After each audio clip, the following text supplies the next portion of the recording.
Hello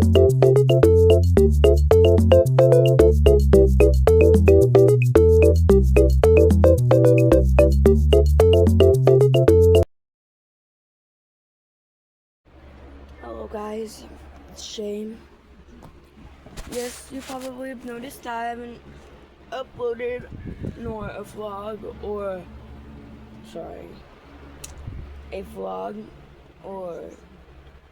a Come Read the Bible with Shay all week. Well, for 5 days. Well, the reason that is I've been at my sister's house. So, yeah. I was gonna post one yesterday, but it would upload. It would not compete with me. So, yeah. So, we're reading chapter 11 through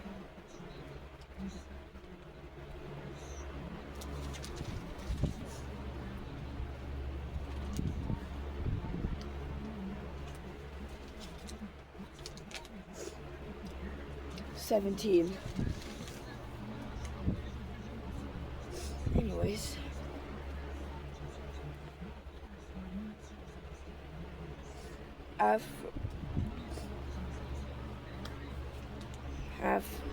Pherlax was the father of Shelah, and Shelah was the father of Eber. Eber had 2 sons. The first was named Peleg, which means division. During his lifetime, the people in the world were divided into 2 different languages. Divided into 2 different languages.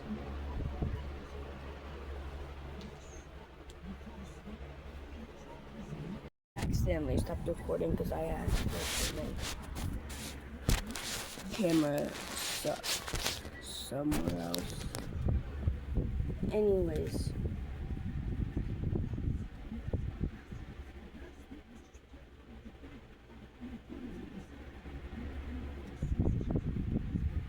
we're divided into different language groups. His brother was Jonathan. Jonathan was the ancestor of Amodad, Zuzla, Dilla, Okla, Abiamal, Sheba,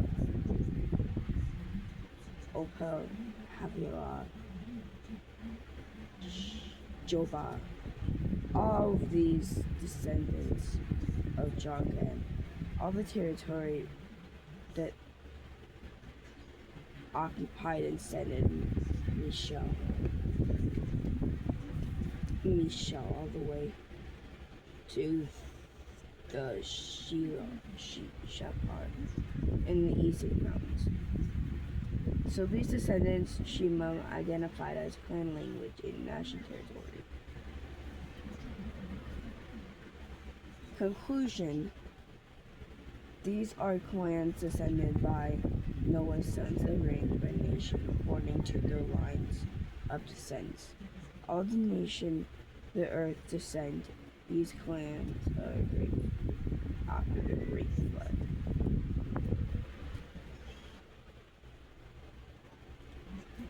Tower of Babel.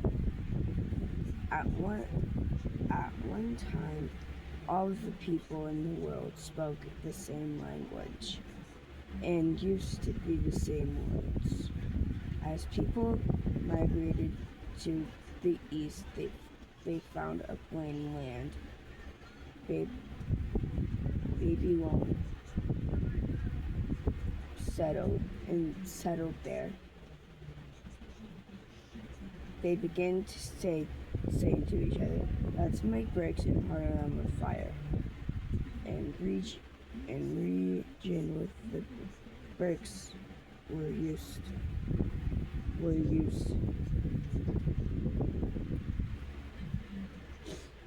used from one part. Then they say, "Come on, let's make a great city for ourselves, with a tower that reaches into the sky and this will make us famous and keeps us from being scattered all over the world."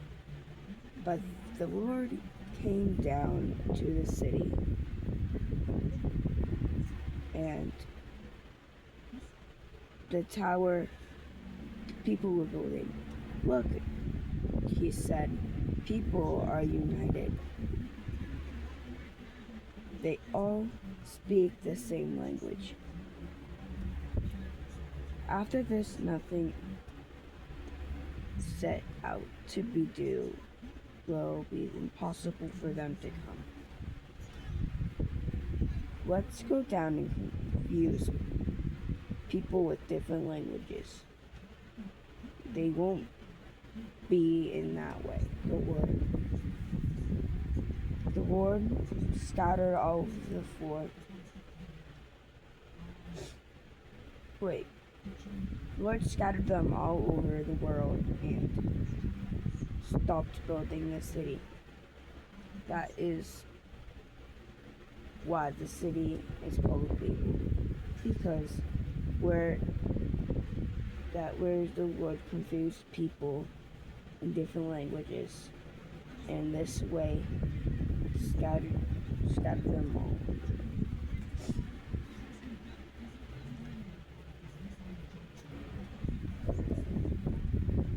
The line of descendants to Shem. This account was Shem's family and Abraham. This account was for Shem's family. 2 years after the flood, when Shem was 100 years old, he became the father of. He became the father of.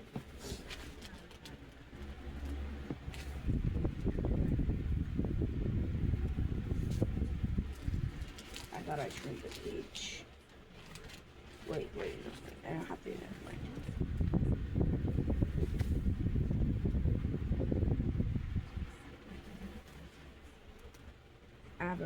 After the birth,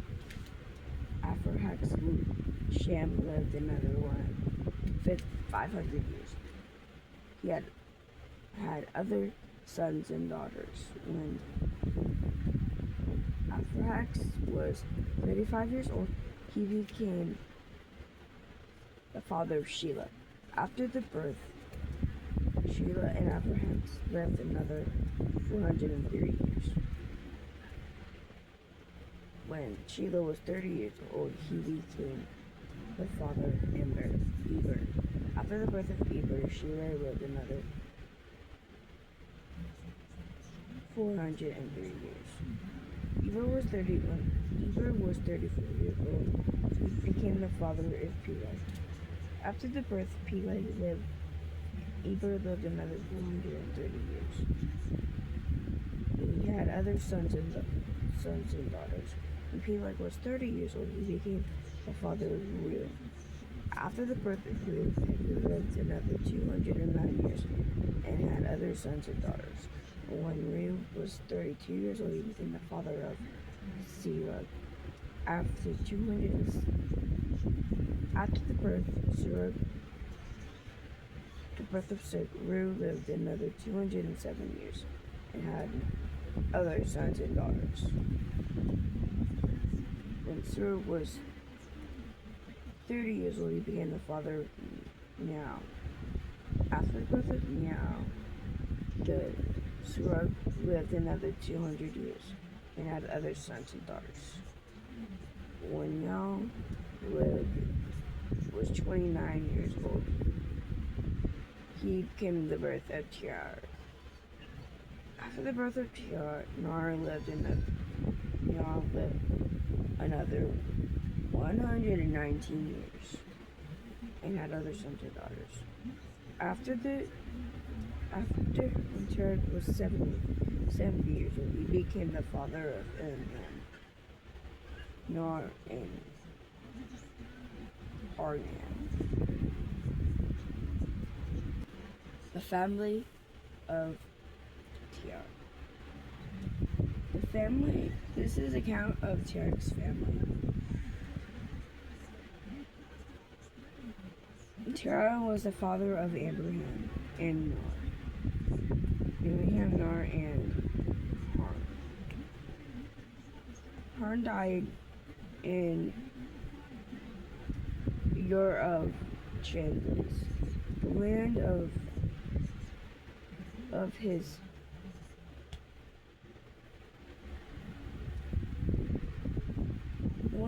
birth, while his father Terah was still living. Meanwhile, Abraham and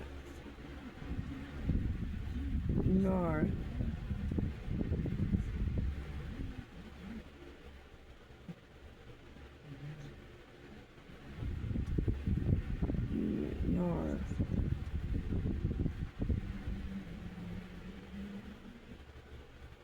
I lost my page.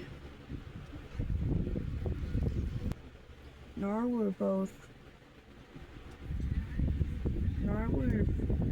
married at the same of Abraham's wife, and Sarai, and the name of Nar's wife was Sarai, and Mecheglah. Her sister Iscah were daughters of Nar's. Haran, but Sarah was unable to be pregnant and had no children. One day, Terah took his son Abraham and his daughters-in-law, daughter-in-law,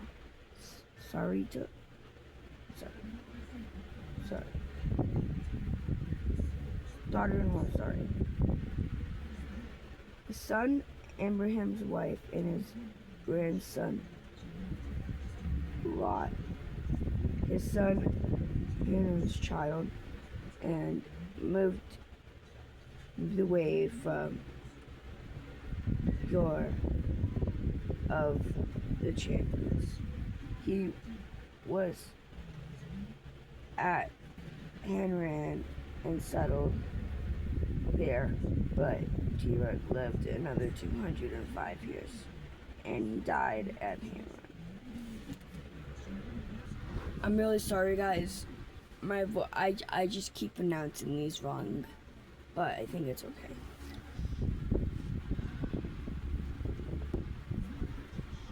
The call of Abraham. The Lord said to Abraham, "Leave your native country relatives and your father family and go to the land I will show you. I will make you into a great nation.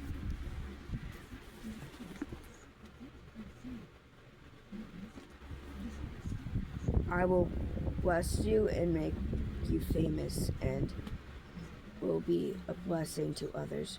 I will bless those who bless you and curse those who treat you with contempt. All the families on earth bless you through you." So Abraham departed as the Lord instructed, and Lot went with him. Abraham was instructed 75 years old.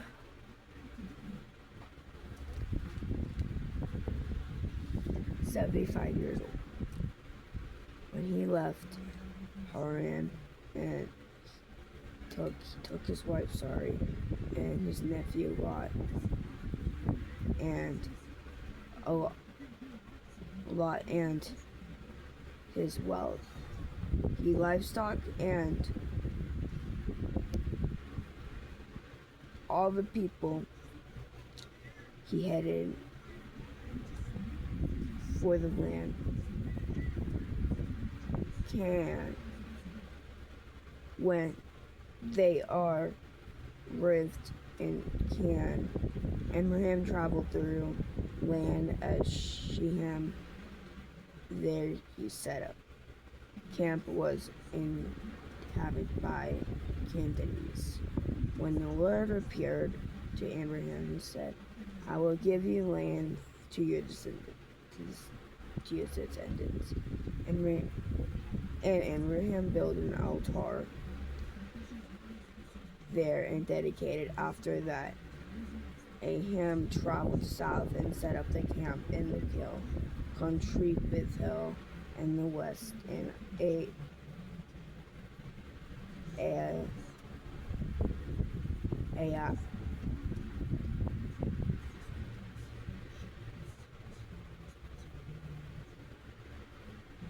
I don't think that's what it actually says, but I'm gonna say it.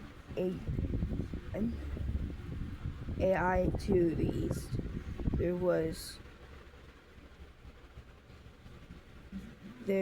He built another altar dedicated to the Lord, worshipped the Lord. And Abraham continued traveling south by stage towards the Negev.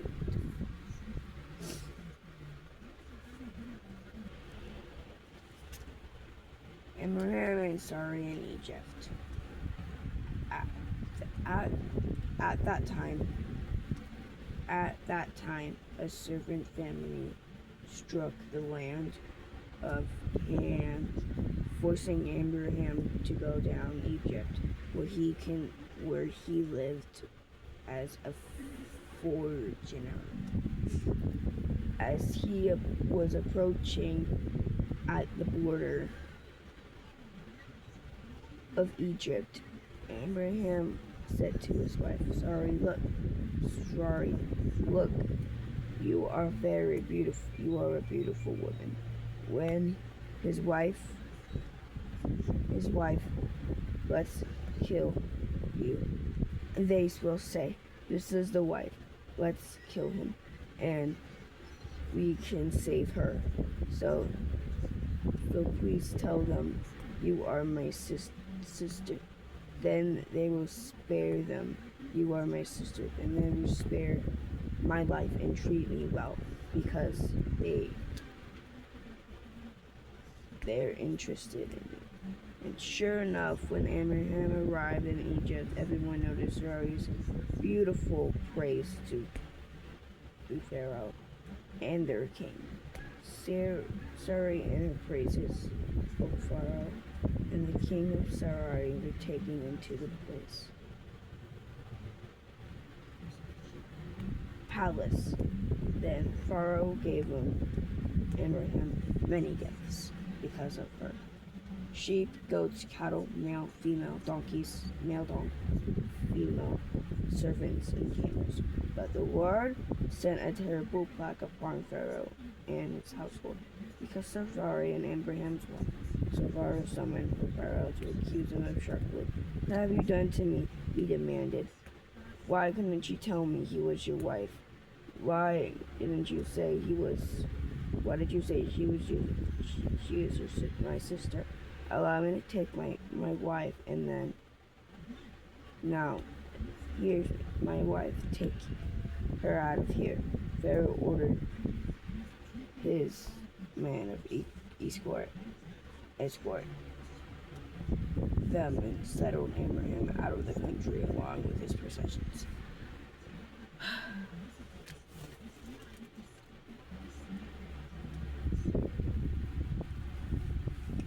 So Abraham left Egypt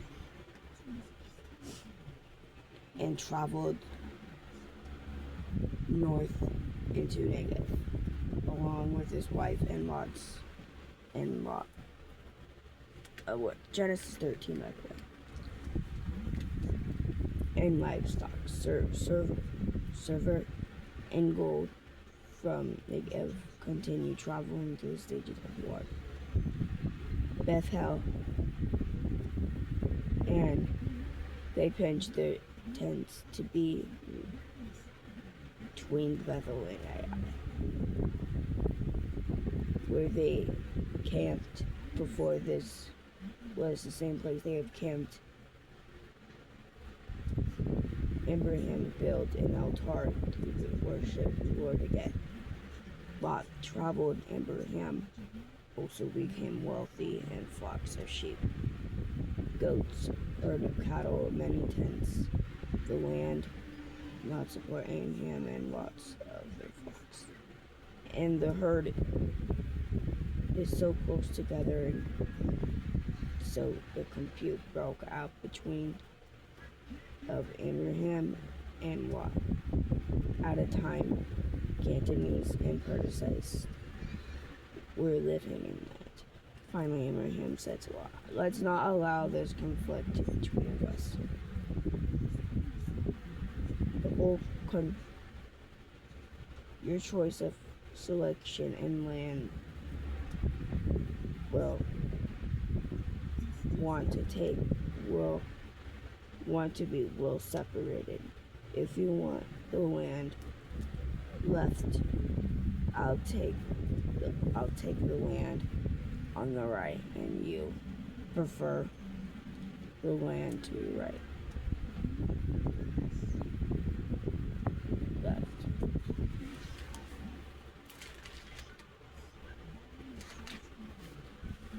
He took a lot from Bedouin's plains and Jordan Valley in the direction so hard.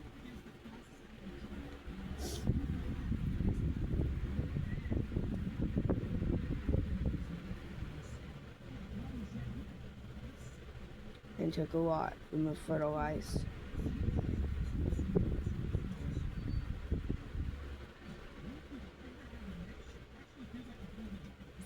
plains of Jordan Valley in the direction of Zor. The whole area watered everywhere like the garden of the Lord, beautiful land in Egypt. This was before the Lord destroyed Sodom and Gomorrah. Lot chose for himself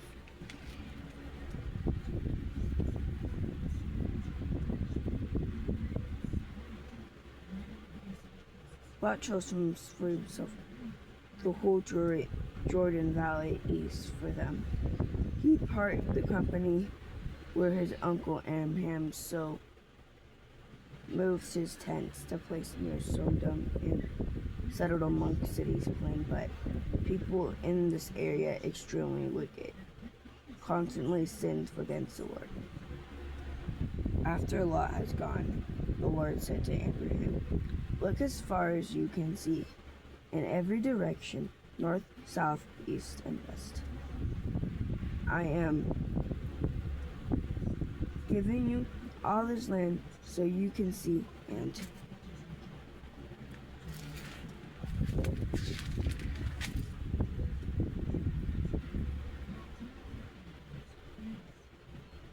the distance."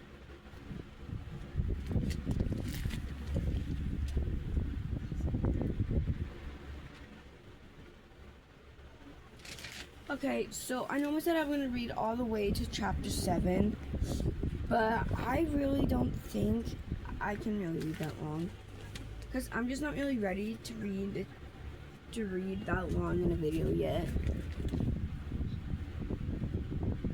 So I think we're going to stick to just what we usually do. Alright, well that was it for this video. Make sure to like, comment, and subscribe. And I know I sounded a little sniffly. My nose is just a little runny. So yeah, that's it for this video. Bye! Thanks for watching. Make sure to like, comment, and subscribe. See you in the next video.